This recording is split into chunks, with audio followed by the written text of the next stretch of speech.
ரஞ்சித், விருதுநகர் மாவட்டம் சாத்தூர் அருகே உள்ள 7000 அன்னை குகன்பாறை பகுதியில் பாலமுருகன் என்பவருக்கு சொந்தமான பட்டாசு ஆலை செயல்பட்டு வருகிறது.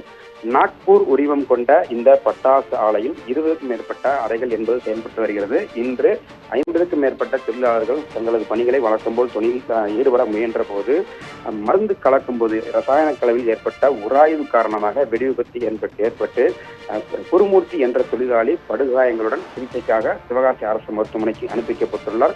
இந்த வெடிவிபத்தில் ஒரு அறை முற்றிலுமாக தரைமட்டமானது. இந்த அறையில் பணியில் ஈடுபட்டிருந்த கோவிந்தராஜ் என்ற தொழிலாளி இடத்திலேயே உயிரிழந்துள்ளார். தொடர்ந்து அந்த பகுதியில் மீட்பு பணிகள் என்பது நடைபெற்று வருகிறது. குறிப்பாக சாத்தூர் வெம்பக்கோட்டை தீயணைப்பினர் மீட்பும் பணியில் ஈடுபட்டு வருகின்றனர்.